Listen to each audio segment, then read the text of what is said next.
Oh, I didn't go over CBC with a differential and a left shift and a right shift, did I? Want you to know there's a really good video on that I made. Oh, I got all kinds of videos. I got videos of my golf swing I uploaded. I should have that. You know what we should do is guess the golf club I'm swinging. Like you see my swing and then guess what club it is. You could do that? Oh, for real? Okay. All right. Okay, here we go. We're going over RH incompatibility. All right, here we go.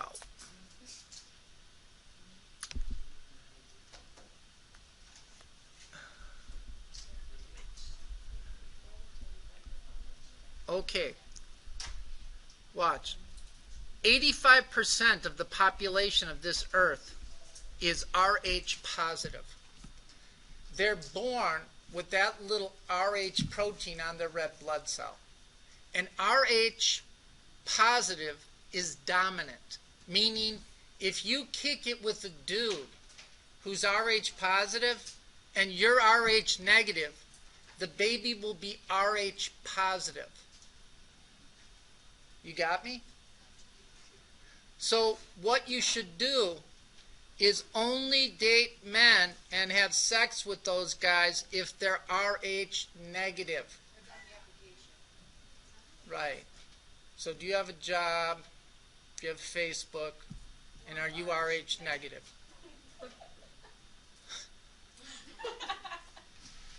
Okay. Here we go. Now watch. We talked about fetal circulation.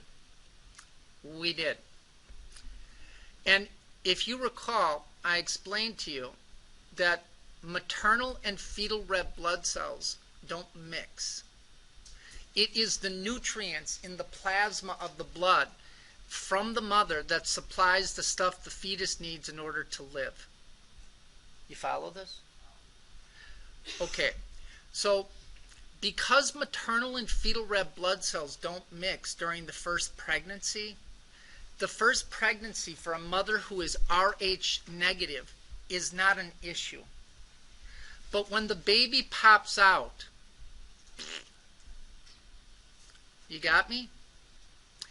And the afterbirth is delivered, the afterbirth gets torn from the inside of the uterine lining. As a result of that trauma, fetal red blood cells can mix with maternal blood. Because the mother's immune system doesn't know what the RH factor is, it will begin to produce, the mother will begin to produce specific antibodies. And these specific antibodies then will circulate in the mother's blood. It won't bother her blood because she ain't got the RH factor, right? And it wouldn't make sense anyways. Where it does become an issue is with the second baby,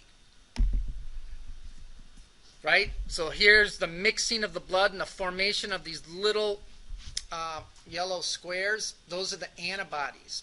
So if you kick it with the same guy, right? You bump ugly with dude, and you get knocked up again. Knocked up. I like that term. Knocked up.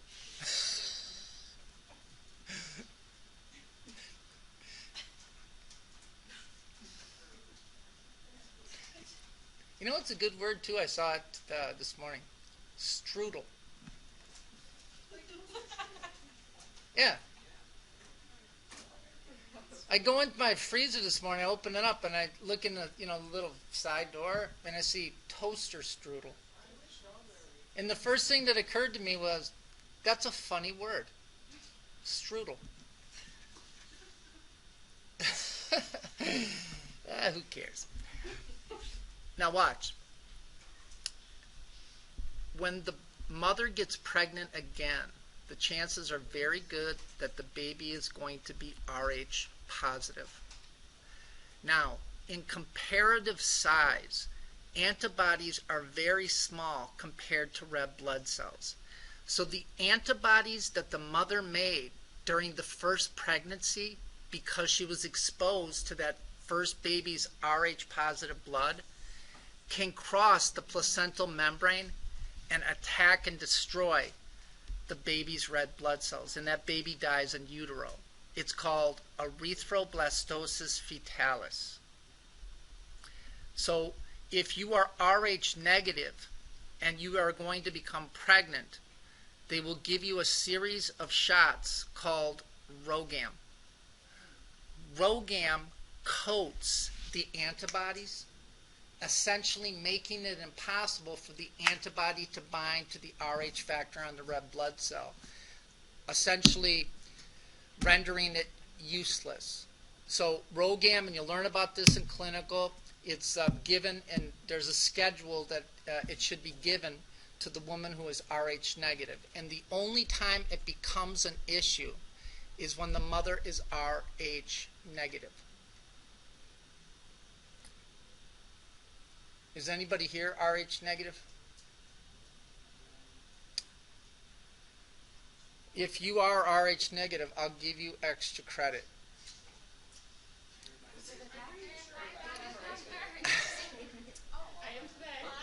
What did they do before program? The baby's died. Really? Yes. The second baby got what year? It was July 17th, 1947. I don't know. I don't know. But prior to that, that's what would happen. Have you ever heard of thalassemia? Oh yeah, that's the baby for just missing. That's close. That's wait. Yeah, No, it's thalidomide babies. It was a drug that was given to mothers in the 60s and 70s to prevent spontaneous abortion, and it caused it caused like flappers for appendages. Thalidomide, that's it. Thalidomide, watch. Right.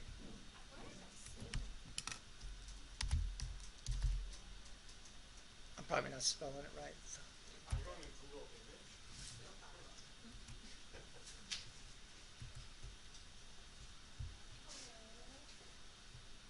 So those are the thalidomide. See? And there was a drug that would try to prevent spontaneous abortions back in the 60s and 70s, but it left little babies with little flappy limbs. What was the word that you said? Before I said the word. You said, did anyone ever hear of what it means? Oh, thalassemia. It's a Mediterranean disease. You ever hear about it? Forget it. No. It's really not a disease, but it basically results in the same thing.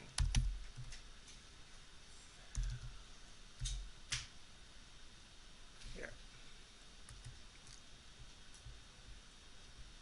And it's inherited. So wait. So what they do is they make fragile red blood cells, so these people are severely anemic to the point where these people require blood draws, or not blood draws, transfusions, blood transfusions. So it's called the Mediterranean disease. So, and it is homozygous recessive.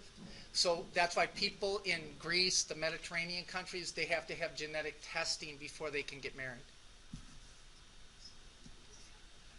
So that would be a really cool way of getting out of getting married, right? Hey, I'm thalassemic positive, and you are too.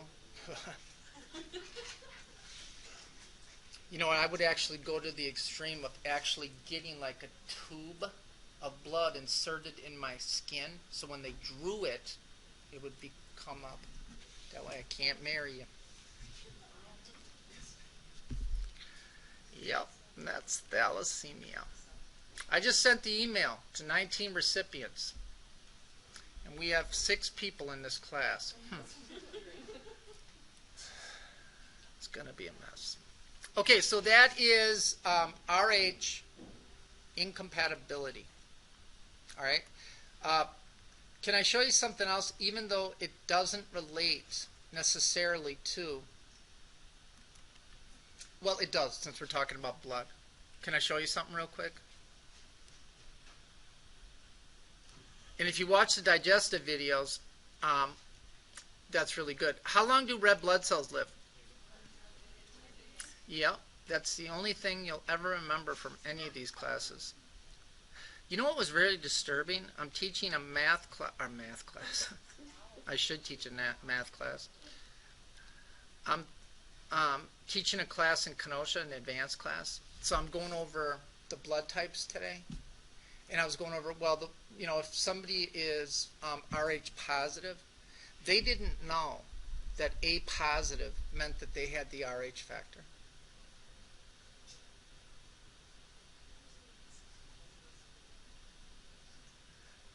You had 15 weeks of general anatomy, and you didn't learn that. What's going on? Huh? All right, watch. When a red blood cell dies, there's 3 places it can go. The liver, the spleen, and then there's a group of enzymes located in the capillary of blood vessels called the reticuloendothelial complex. You got me? Did I go over this? Oh, you watched the video? All right. Let me just explain this. I don't know if I explained it in the video or not. And it has to do with blood. So remember, to make effective hemoglobin, you have to have iron. You got me? So the iron in a red blood cell is recycled. But if you bleed your own blood like you do once a month if you're a woman, why is that funny? I have a question. What is the REC? Because I thought that it was a pancreas. No, REC is reticuloendothelial complex, and that's a group of enzymes that will destroy old red blood cells. And that's in The capillaries all over your body. All right? So watch. Look, that's why when you get a bruise, the bruise first starts out as red, then it starts out as blue as the oxygen is withdrawn, right? Then it starts to get purple, then it starts to get a little greenish yellow, and then finally it's resolved. So what's happening is those enzymes in that area of that bruise are breaking down the red blood cells, and they're converting the hemoglobin into bilirubin. And bilirubin's yellow. Yeah, are you following? So what happens is, in one of these 3 places, the red blood cell membrane ruptures, and you're left with the hemoglobin. And if you watch the little video, the hemoglobin is broken down to heme and globin. Don't worry about this. I want to talk about this. The heme portion of the hemoglobin contains iron. You got me? Now look, wherever this iron was made, in the spleen or in the rectplex, free-floating iron is not good for you. You can get a condition called hemochromatosis. Have you ever heard of that? No? So anyways, just like other electrolytes, they get transported on a protein. So the protein that they get transported on is a little bus. And the wheels of the bus go round and round, round and round. You should write this down. This sounds like a question that'll come up someday in conversation. You got me? So when you break down red blood cells, you liberate iron. iron does not want to be free floating in your blood. So it goes on this bus. Not the albumin bus, but another bus. And that bus is called transferrin. Transferrin is a protein that transports iron around the blood. Are you following that? And most of the iron in the body, so the bus is driving along the blood. It's got one spoke rims too. And it's beating hard. So watch. This iron. I should play slow motion while I'm going over this. That's like a favorite song of all time. That bus now goes to the liver, and the liver is the primary storage area for iron. But you can't have iron floating around in your liver. So iron gets stored bound to a protein. That protein that stores iron is called ferritin. Did I go over that in my video? See, this is good. Are you with me? So, if you want to determine if somebody has iron deficiency anemia, these are the blood tests that you'll do. You will do, obviously, an iron level. Then you will do a ferritin level. Ferritin is just like all other proteins. It's some of it's released into the blood to give you an idea of how much ferritin's in the liver. So if a person has low iron levels, would you expect their ferritin levels to be high or low? Why would you say high?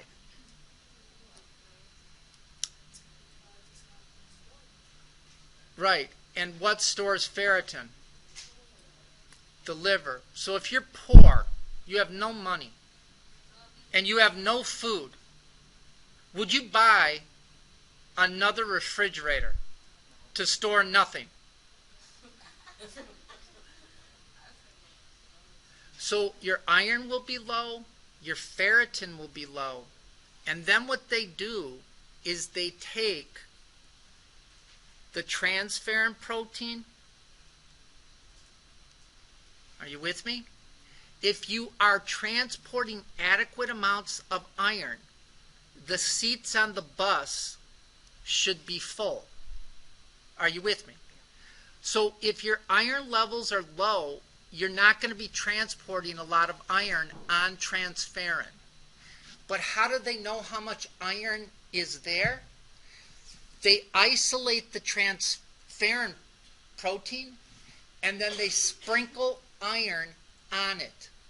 And they see how much iron binds to the transferrin protein.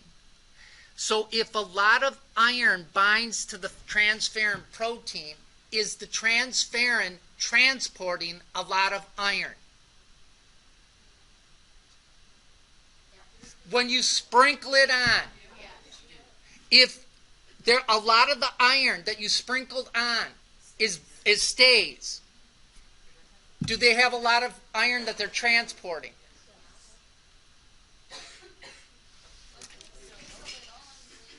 Wait, hold up. Right, watch.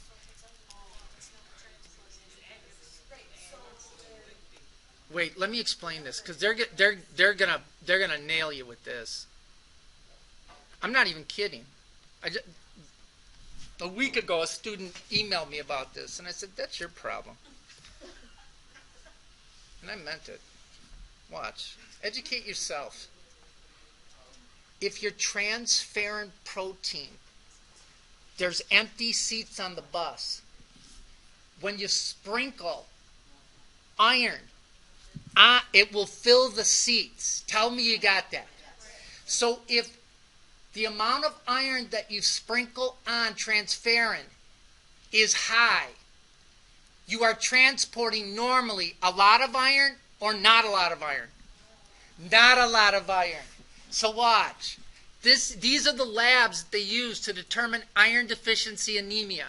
They look at your iron, which will be low. If you don't have a lot of iron to store, it doesn't make sense that the liver would make a lot of protein, does it? So your ferritin level will be low. Your transferrin will be low. That's the protein. But the test that they do when they sprinkle the iron on is called the total iron binding capacity. And if the total iron binding capacity is high when you sprinkle it on, they have low iron. So this is how you determine whether someone's suffering from iron deficiency anemia. Their iron will be low, their ferritin will be low, their transferrin will be low, and their total iron binding capacity will be high. You need to remember that.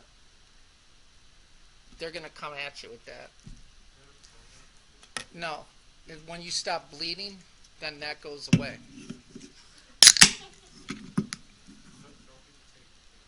Right. A lot of women who suffer from iron deficiency anemia are told to take iron pills. Yeah. A lot of times the iron's not really absorbed real well from the GI tract. That's why your poop turns dark. So what they do is they have to give you iron infusions, which are is kind of tricky. It can be bad for you. Are you following this? That's what I wanted to talk to you about. And just so you know, there's 30 different types of anemia. You got me? Have you heard of pernicious anemia? Pernicious anemia, you need, if you watch the digestion video, you need vitamin B12 in order to make healthy red blood cells. Where do you get vitamin B12 from? I don't get a shot. Where do you normally get vitamin B12 from?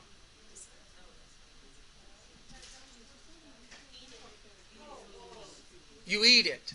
And in your stomach and your duodenum, if you watch the videos, there's a chemical in your stomach and duodenum called intrinsic factor that coats vitamin B12 and allows it to be absorbed into the blood. People who have gastritis, drinkers, right? Alcohol causes the lining to become irritated and erodes and destroys intrinsic factor. So these people have what's called pernicious anemia. Did I explain that? Okay, now watch. One more thing.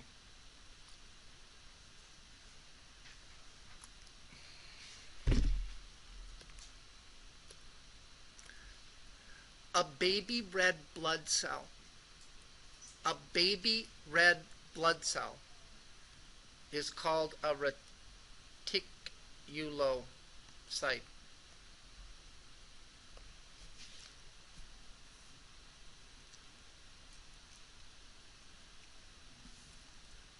I haven't used this one in a while. What's the goal of the body? So in order to adequately transport oxygen and carbon dioxide, you got to have a certain number of red blood cells.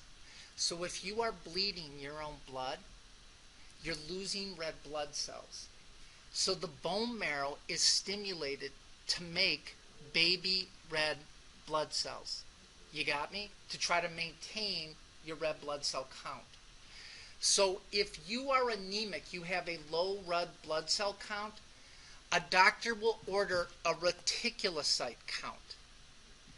And what they want to do is they want to see, is the reticulocyte count high? If it's high, that means you are losing mature red blood cells somewhere, and the bone marrow is trying to replace it with these baby red blood cells. You're following this. So if your reticulocyte count is high, That means you are losing blood somewhere.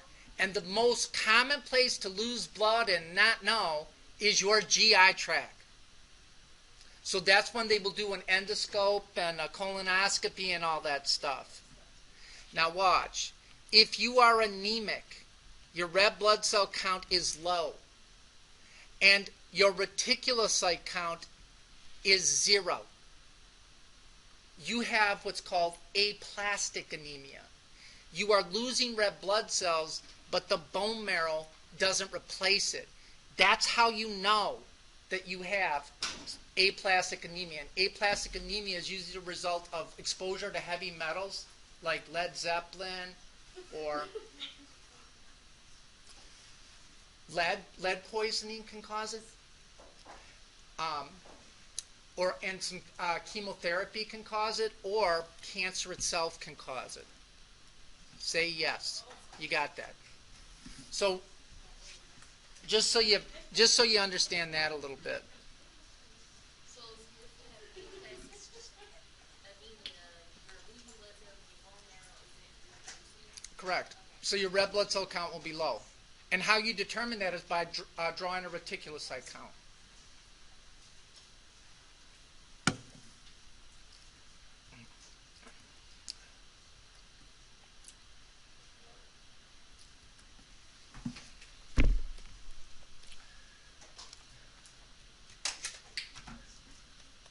Folic acid, just so you know, folic acid is what you take supplements. What you have or absorb from your diet is called folate. And there's a little bit of distinction. The folic acid portion allows the GI tract to absorb better. Folic acid is required to make healthy, normal sized red blood cells. One of the things that alcoholics eat is alcohol. And there's not a lot of vitamins in alcohol, including folic acid.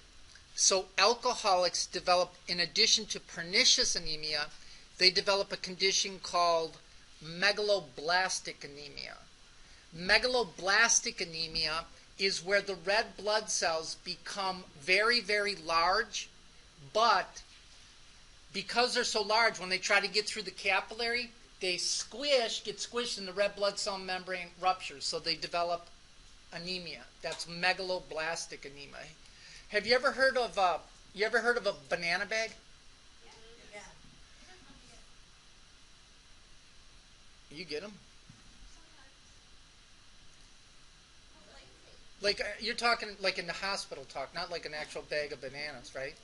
Yeah, like sometimes, like I remember back in high school, I lived off like a diet and just straight off ramen, so I had to get one. Yeah. So alcoholics, because they are nutritionally deprived, they get this thing called a banana bag, which is rich in folic acid and thiamine. It's the thiamine in it that makes the bag yellow.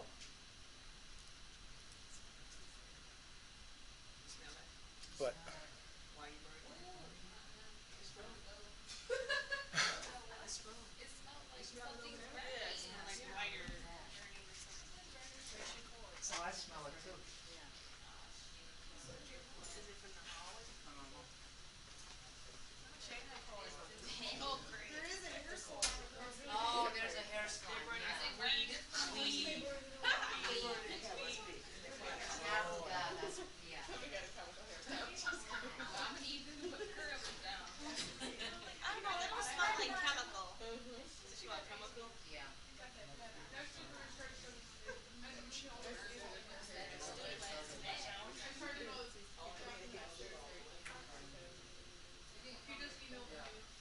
Yeah, it's alcoholic.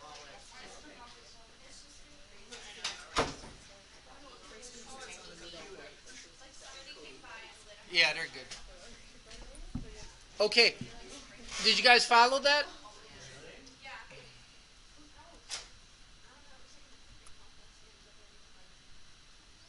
Okay. Did I explain to you the CBC with the differential and a left shift and a right shift? Okay.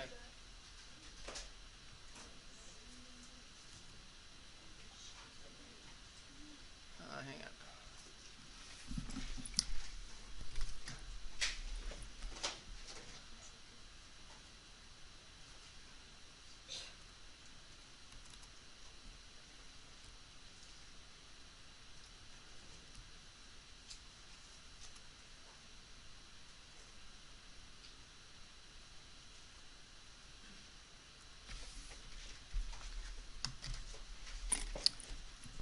All right, this is some blood that I drew. I just was I was walking down the street and I just drew some blood on some people. I said, "Would you like a CBC with a differential?" And they're like, "Sure." This is the company I work at. This is one of the people that got their blood drawn. All right, now watch, watch. Hang on. It always does that.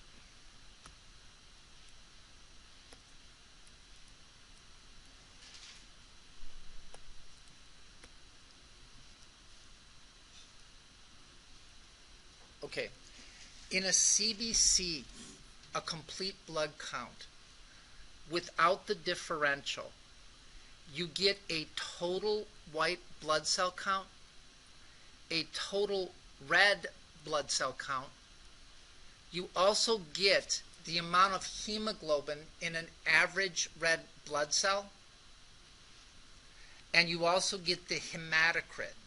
The hematocrit is the ratio of red blood cells to plasma. Are you following? So if you are bleeding your own blood, you are going to be losing red blood cells. Now watch. Now get this. Watch. When you're bleeding your own blood, you're going to lose red blood cells, right? What's going to happen to your blood pressure if you're losing blood? It's going to go down. We know that, right? But as your blood pressure drops, what's going to happen is fluid from the interstitial space, from the interstitial space is going to move into the blood. So you're going to try and increase your water, but your red blood cell count is going to go down because you're losing blood. You can't just replace red blood cells rapidly. So if your red blood cell count goes down and your plasma goes up, the ratio at least, what's going to happen to your hematocrit if you're bleeding? Your hematocrit goes down. Are you following this?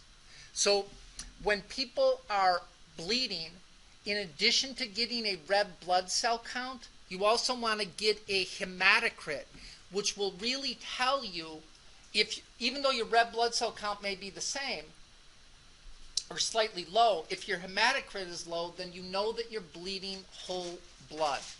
You're losing blood and plasma. Tell me you got that. Watch how stupid I am. When I started working in the CVICU, the guy I was taking care of, and my preceptor, it was like I've been on the job for a month. And then his blood pressure's low, and she goes, we need to get a hematocrit. I'm like, why would you do that? Why would you and then, did you realize how stupid I was? Because the hematocrit was low, then you knew the guy was actually, his blood pressure was low because he was bleeding.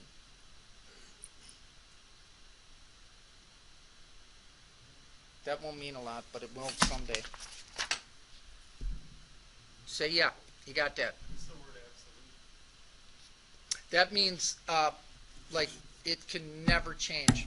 It's absolute. Boom. I'll show you. Okay, watch. You don't need to worry about this stuff. And the reason you don't need to worry about this stuff is because I said. You don't think I know what this is, do you? This is the mean corpuscular hemoglobin volume, mean corpuscular hemoglobin concentration, wait, mean corpuscular hemoglobin, mean corpuscular hemoglobin concentration, and the radius, diameter, and width of red blood cells, the RDW. Why would you have to take those types of tests?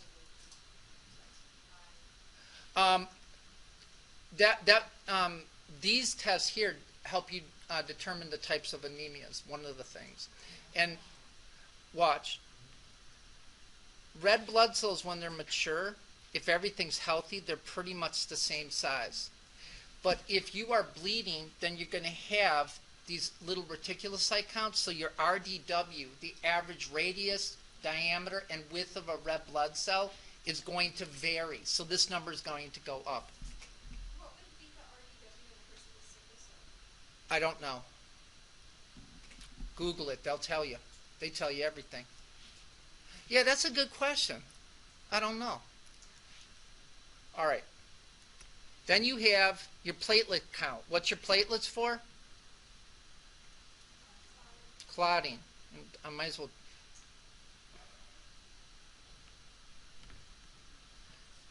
They're called thrombocytes. You know this? So if you have a low platelet count, you have what?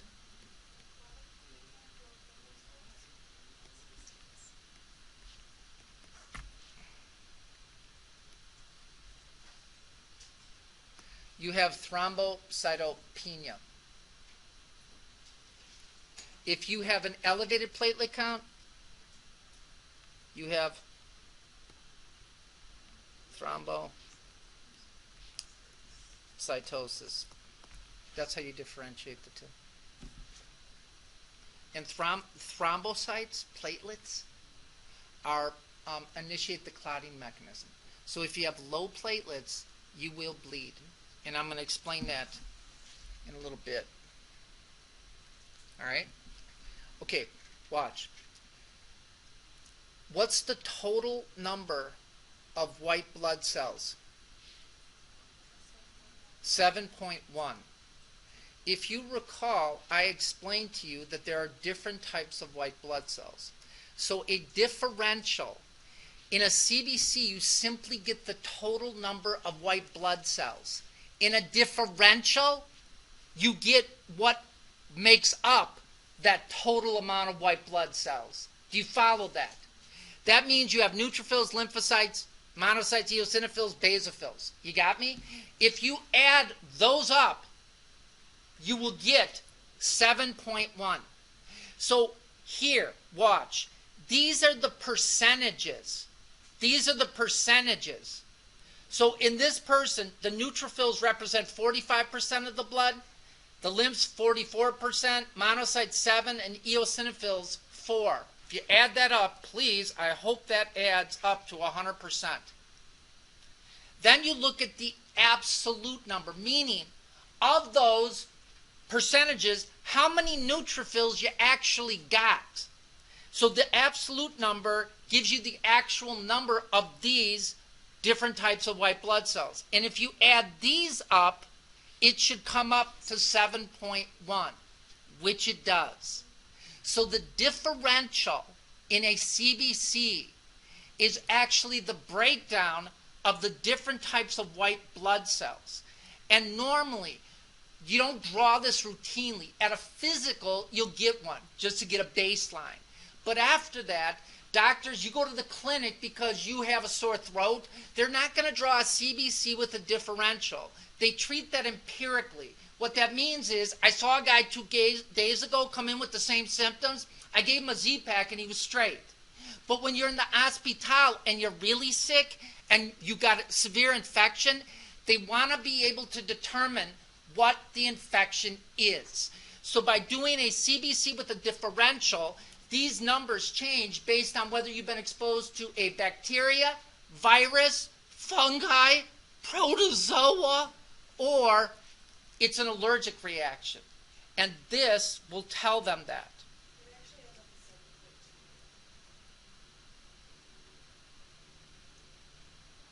Well, who cares? Does it really?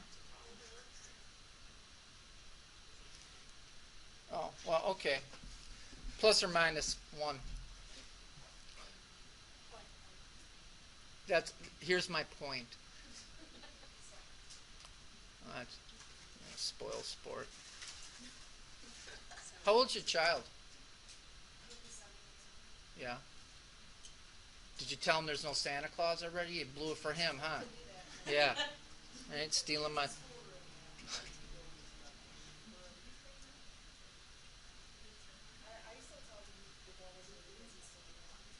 What's that? Oh yeah, I still believe that. I used to think that when my furnace turned on in my basement, that was Santa Claus coming down the chimney. Okay. I always want to see if the animals actually talk. We had a dog. That dog just laid there. Didn't say a word. Maybe he didn't have anything to say.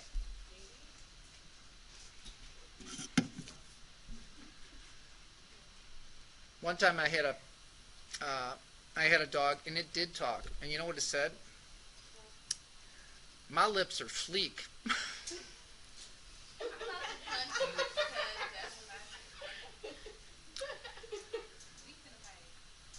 We're gonna fight? Alright. Okay, who cares? Tell me you got that. You're following this. So that's the CBC with the differential. Now, watch.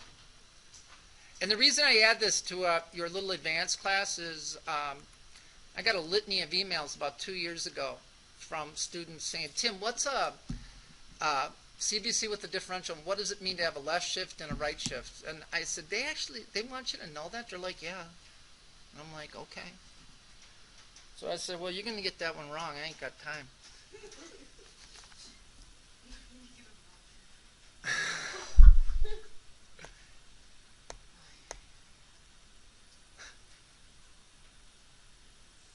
I don't care.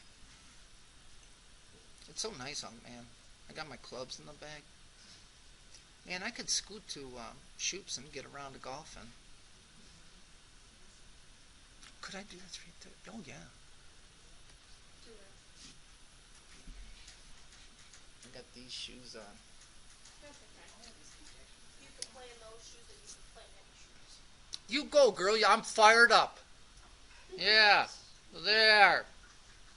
Okay, watch. Where are white blood cells made? And in the lymph nodes too, right? Lymph node B cells, T cells, right? Remember that? Okay. So watch.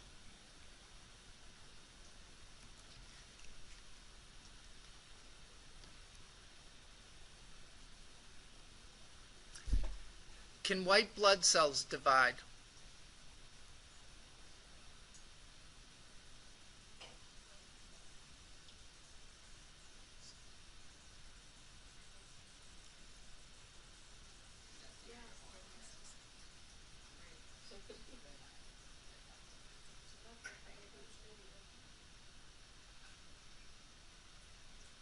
I would think, yeah, if they have the ability to get, to the infection.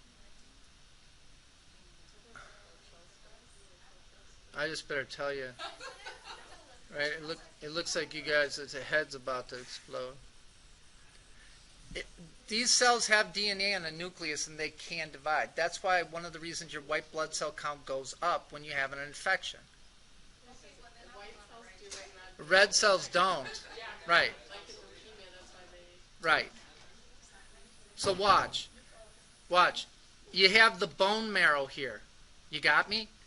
The bone marrow makes white blood cells.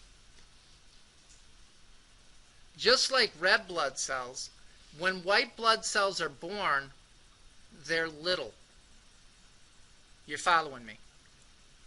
So what they will do is they will look at the average number of white blood cells, and there's a normal range for your white blood cells. But if they see a lot of immature baby white blood cells, that means that the differential has shifted to the left because there's more baby white blood cells.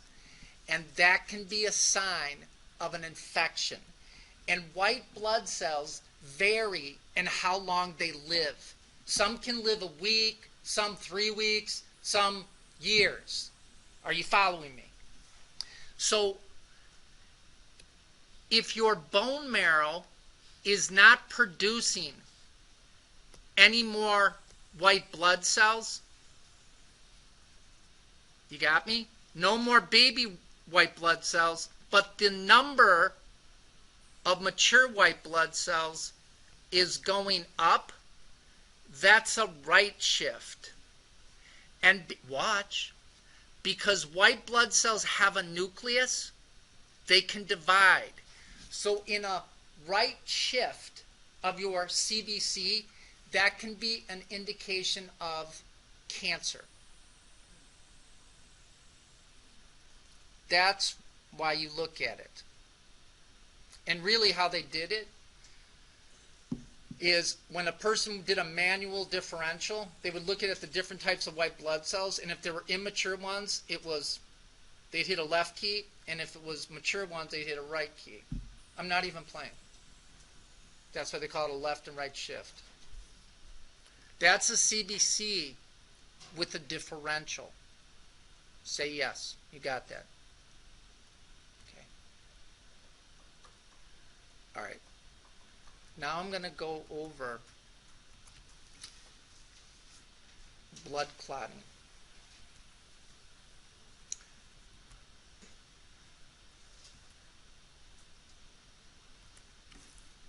How many people have ever heard of heparin? Coumadin?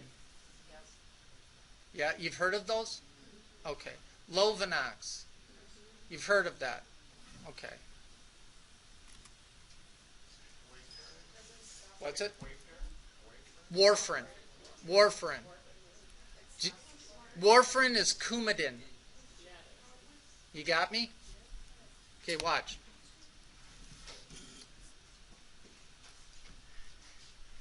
This is the clotting cascade. What I want you to know, you don't need to know all the clotting factors.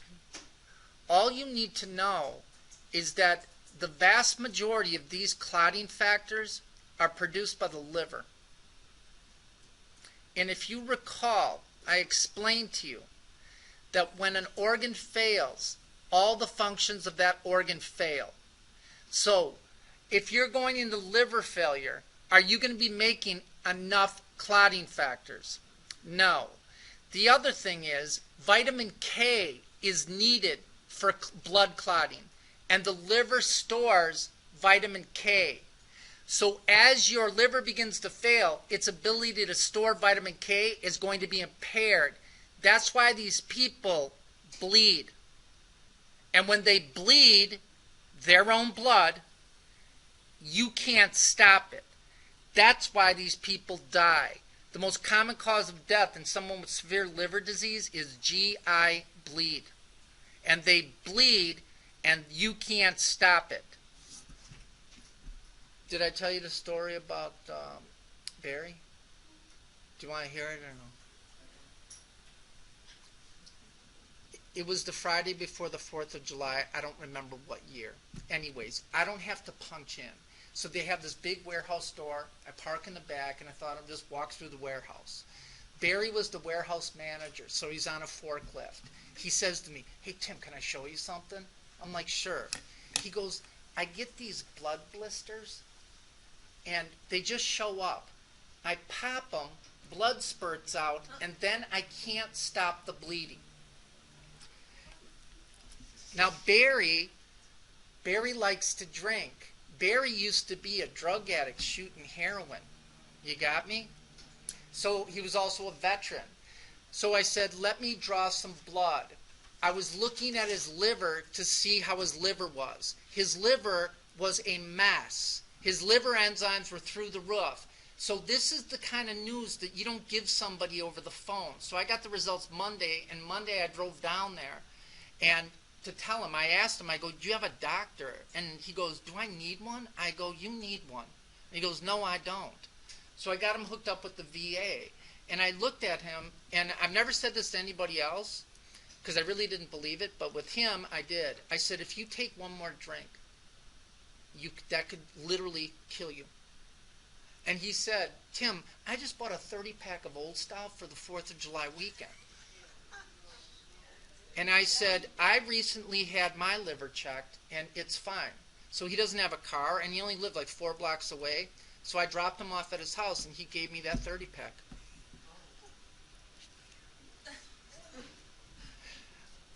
Two things he said that I'll never forget. You know, like, I just bought a 30-pack, and then I said, you can't drink at all. I'm not even playing. So he goes, can I? And I go, yeah.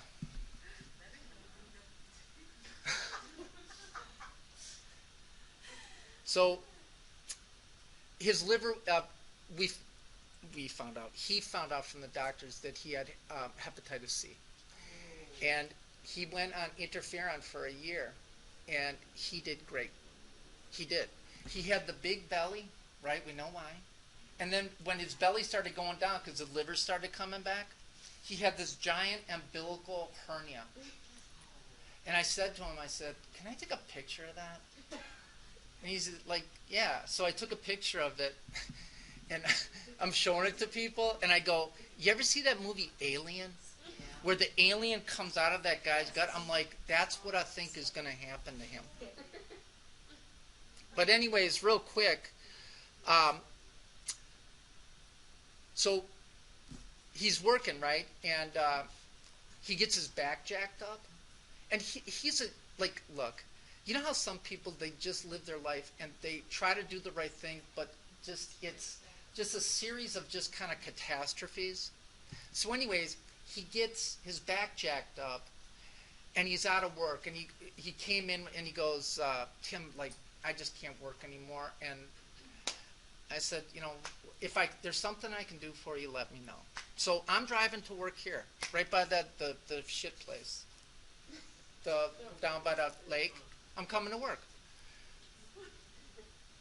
And my phone goes off, and I'm like, hello? He goes, hey, Tim, this is Barry. I go, yeah. Remember you said that if I needed anything, I should call you. I go, what can I do for you? No. He goes, I need $2,000. From the time my disability kicks in until the time that, you know, they stop paying me, it's like 2 months, and I'm behind on the rent. And I said, come in on Friday and I'll have it for you, right? So I gave it to him, and then he goes, Tim, I'll pay you back. I said, don't worry about it. I said, but this is what I want. I don't care how you get it, but I want the tailor-made R11 adjustable hosel driver. Brand new at Dick's, it's $399. I don't care if you get it online. I don't care. But that's what I want. And he goes, that's it, and we're good. I said, yes, we're good. Right? 2 weeks later, he dies of a heart attack. I didn't get my driver or my $2,000. No, I finally bought it, but not the adjustable one. I couldn't imagine spending $400 on a golf club, so I bought the old one that you don't adjust for $149. Yep. That's. Oh, did I tell you that Barry, when he got back from Vietnam, he lived in California, and his dad was worked in a warehouse, so his dad got him a job. A week after he gets out of Vietnam, he's working, and then he comes into work. His dad's not there. He's working. Then the manager comes to Barry and says, hey, Barry, I got some bad news. Your dad just committed suicide. So he's back from Vietnam. Dad commits suicide. I go, did you ever get shot in Vietnam? And he goes, no. He goes, when I came back here, I've been shot 3 times. He got shot in the chest, lost a lung. Shot in the leg, and then shot in the back. Then he's helping a guy move some wood down south. He gets bit by a brown recluse spider and loses part of his forearm. I'm not even kidding. I'm not even kidding. Right. That's a true story.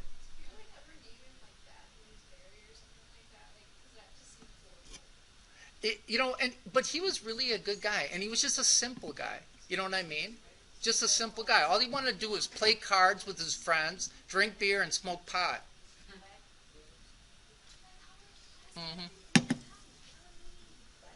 Okay, here we go. Watch. I'm going to explain this to you.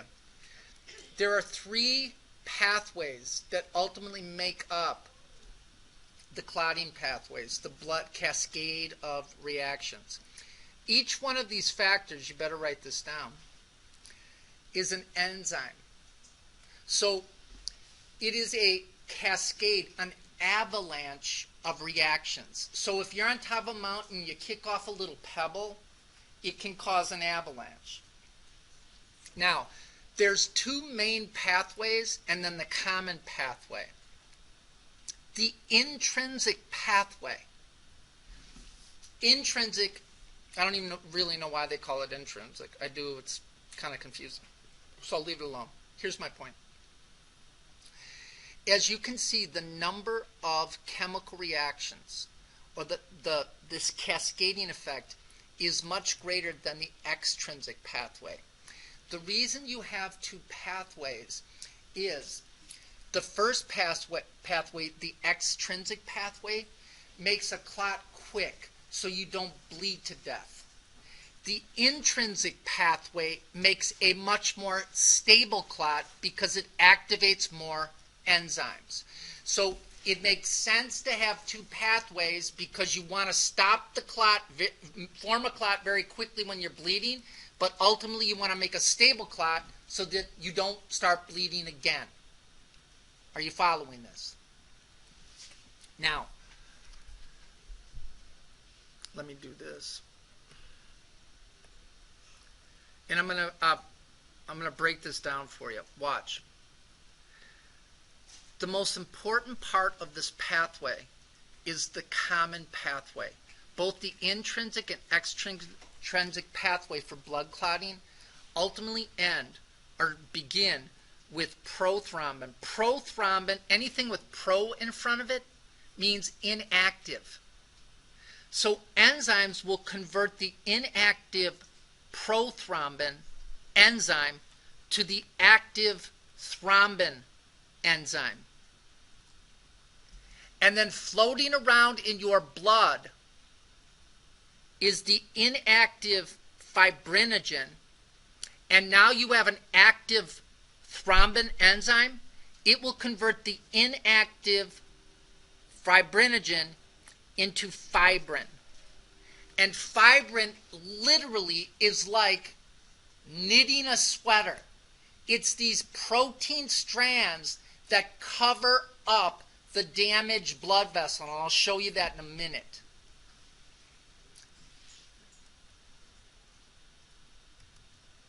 They got this video I saw. I don't like it because it's complicated, so I'm going to simplify for you, okay? Watch.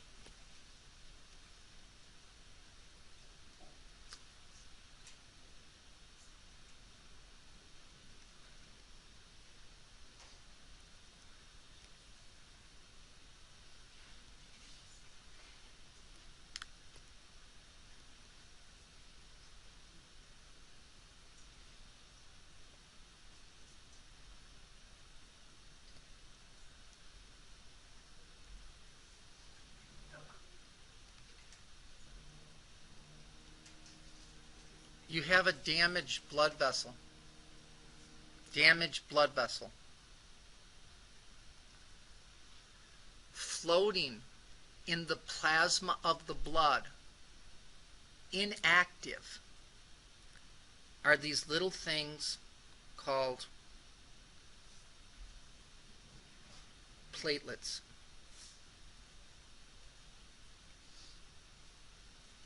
Platelets, yep.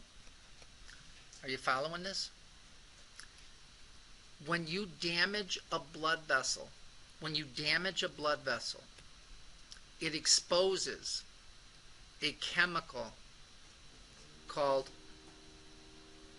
tissue factor.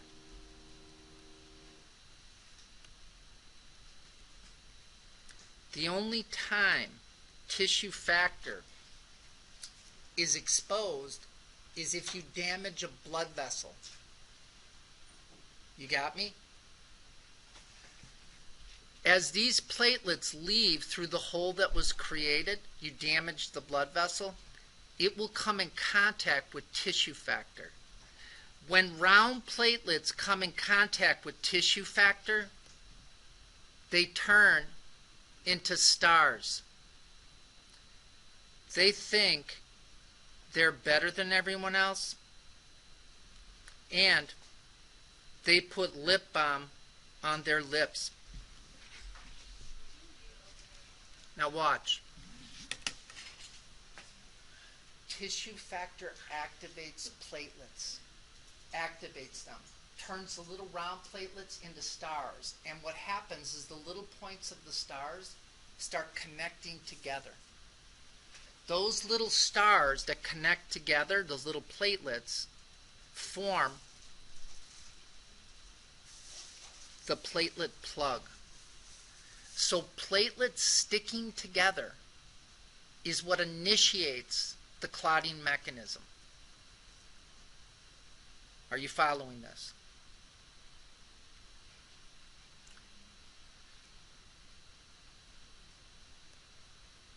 Now watch. As enzymes, the inactive enzymes that make up the clotting pathway, either one, it doesn't matter, come in contact with that tissue factor as well, they will go from the inactive enzyme to the active enzyme. So, watch, tissue factor will activate the inactive enzyme factor 12 to the active factor 12. And then the active factor 12, which is an enzyme, is going to take the inactive factor 11 and convert it to the active factor 11. So you get this cavalcade or this cascade of enzyme reactions. How many people are with me? And again, the things that you need to concentrate on, the things that you need to know clinically: prothrombin to thrombin and fibrinogen to fibrin. You got me? So after these enzymes, you start cascading these enzymes because they came in contact with tissue factor, you're going to convert the inactive fibrinogen into the active fibrin. And it will begin to produce a web of protein strands. And that web of protein strands allows red blood cells to get caught. It's like a spider's web. And those red blood cells get caught, and they will begin to coagulate. They will begin to stick together and form that initial clot. Tell me you got that. Now, I'll just leave that. Say yes. You're following this. No, fibrinogen in the presence of thrombin gets converted to, in the presence of active thrombin, fibrinogen, anything with gen after it is inactive, that fibrinogen gets converted to the active fibrin. And fibrin makes that network, that net that catches those red blood cells. Yes? Does everybody have tissue factor? Yes. Okay. Because I know some people, their blood doesn't clot, and it's because they're in the season. That's what it, oh, I know this. Like, it's something like how they have to have like a shot for whenever they get cut or something. That's hemophilia. Yeah, and it's factor 7 or 8. I can't remember. Okay, here's the other thing. Calcium is critical in activating some of these enzymes too. So if your blood levels of calcium are low, you won't be able to clot. So drink milk. How many people followed this so far? All right, now watch. Depending on where you work, if you work in a hematology unit, okay, maybe you got to know all these. The vast majority, for me, and working as a nurse, I never had to worry about this stuff, but this is what I had to worry about. When you want to increase the time it takes for blood to clot, there's reasons why you want to do that. If you recall, when you take Lovenox or heparin in the hospital, the reason you do that is post-surgery. So if people have had surgery, they don't want to get up and run around. And as you learn, venous blood that doesn't move has a tendency to clot. So what you want to do is you want to make that clotting time longer.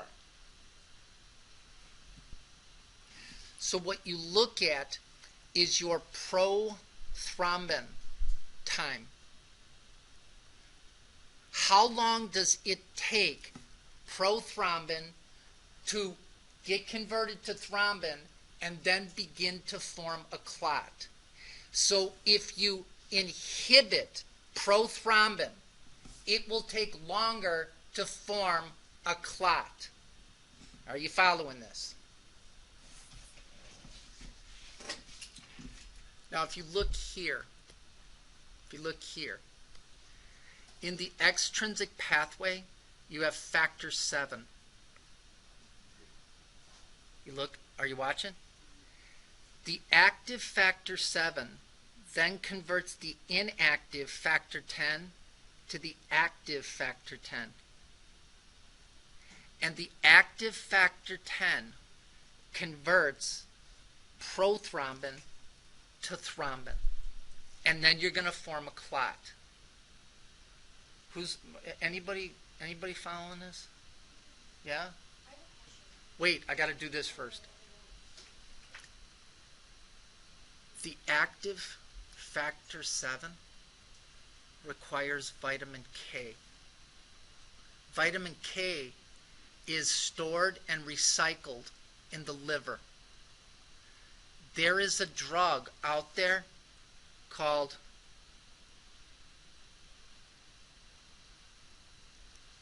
Coumadin. Coumadin prevents the liver from recycling vitamin K. If you can't recycle vitamin K, you can't turn on factor 7. And if you don't turn on factor 7, then you can't turn on factor 10. And if you don't turn on factor 10, you can't convert prothrombin to thrombin. So what will happen? It will take longer for you to form a clot. So That's an anticoagulant. blood thinner the same thing? Right. People use the term blood thinning and anticoagulant synonymously. It's not. The only way to thin your blood is by drinking water.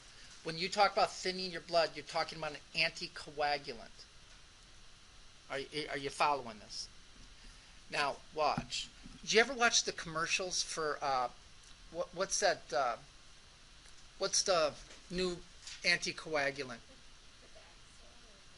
No, not Pradaxa. What is it? The one with the golfers? Yeah. No. I can't remember. Who cares? Who cares? Eliquist. Right. Hi, I'm Joey Bag of Donuts.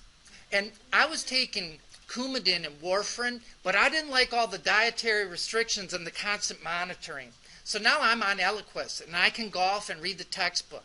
Wasn't it Arnold Palmer? Yes. He died. Yes. He didn't die from that. He died from not reading the textbook. Yeah, that's why I live so long. Now watch. The reason there are dietary restrictions when you are taking Coumadin is that you need vitamin K. There is vitamin K in the food that you eat. So if you eat food that is rich in vitamin K, you got me? It will basically inactivate Coumadin. That's the dietary restriction. And because there's vitamin K found in food, these people have to have their blood clotting time monitored all the time because even small amounts of vitamin K in the diet will change the clotting time. What?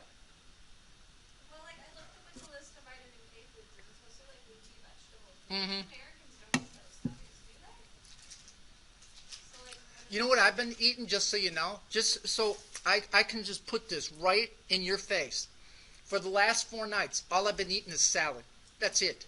So there. And I'm on Coumadin. I'll probably stroke out. Who cares? Is that why there's no blood draws? That's why they have to get their blood tested. Cumin has been adjusted weekly. What happens when there's too much? Then they bleed quicker. You can't form a clot. Right? Because you're inhibiting this process. Do you see that? So watch.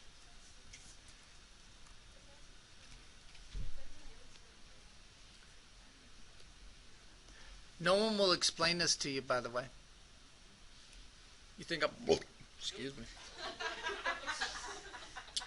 Think I'm lying?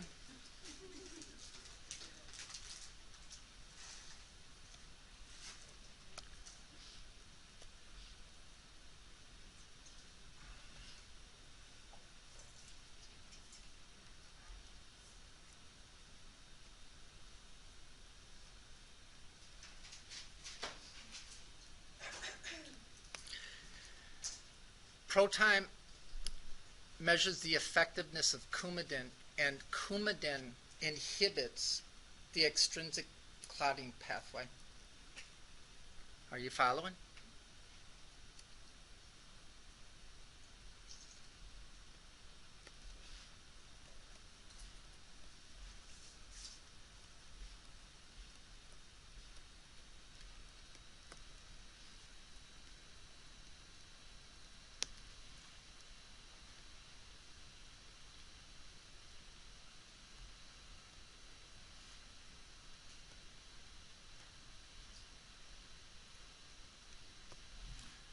Coumadin can only be given orally.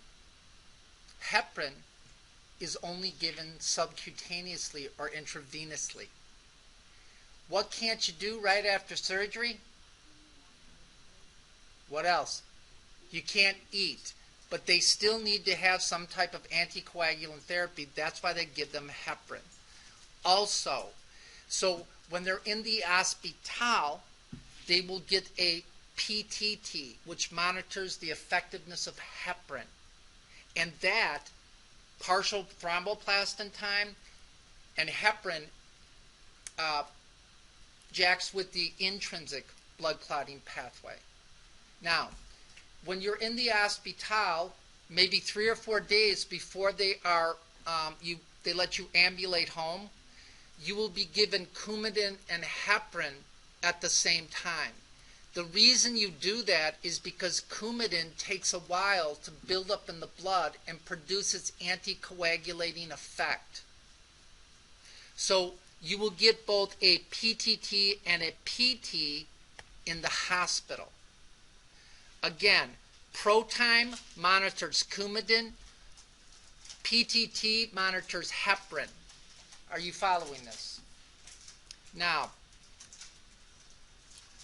are all nursing students the same? Thank God. Are all teachers the same? Yes. Pains in the asses. Now watch.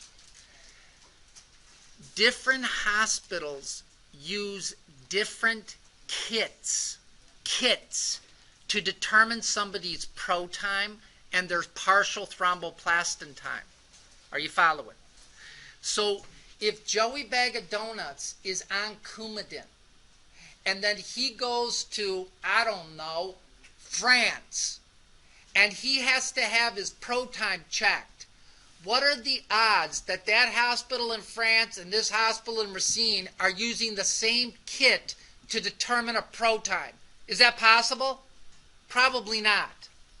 So dudes and dudettes got together, I think, I don't know, in Ecuador. And they came up with the PT and its conversion to the INR. The INR stands for International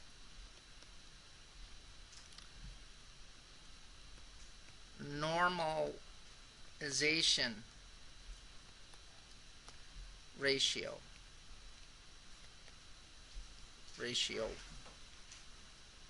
So what they do is they check the person's pro time. So PT for the patient. And then they compare that to the pro time of the control from the kit. And you will get a ratio. Now watch. Normal pro time for people is about 15 seconds. So do you want a person's pro time when they're on anticoagulant therapy to be higher or lower than 15 seconds? Do you want their blood to clot quicker or take longer to clot? Longer. So if you're inhibiting prothrombin, right, is it going to take longer for that blood to clot, or will it clot quicker? It will take longer. So what you do is you, depending on their situation, you learn this in clinical, you want to usually have about a 1.5 to 2 ratio. So for the patient's pro time who's on Coumadin, you want that to be about 30 seconds. And then the patient pro time control is 15 seconds. And that will give you an INR of 2. So the physicians really look at the INR more than they do at the pro time, because different tests, it will vary. The INR removes that variability of the test. Tell me you followed this, guys. So that is PT and INR and the PTT. You also do an INR for the partial thromboplastin time. But the reason these people have to have their pro time measured frequently is because vitamin K can be gotten through the diet, and even though you're taking Coumadin, that can inactivate that Coumadin. Say yes. And watch, let me just say this, and then you can ambulate home, right? Watch. Coumadin is not well absorbed. Well, it is well absorbed from the gut, but it takes about 2 or 3 days to actually produce its anticoagulating effect. So in the meantime, they still have to have anticoagulant effect. So they will be on heparin, and they will start Coumadin about 2 or 3 days before they're discharged from the hospital. That's why you will see near the end of their hospital stay a PTT and a pro time together, because they have to check the effectiveness of heparin and if the Coumadin's kicking in. Did you follow that at all? That's how it works. Watch. Aspirin and ibuprofen work much simpler. They prevent the little star platelets from sticking together. If you can't stick the platelets together, little stars, you can't form a platelet plug as quickly. The result is that you will bleed longer. So that's how ibuprofen and aspirin work as an anticoagulant.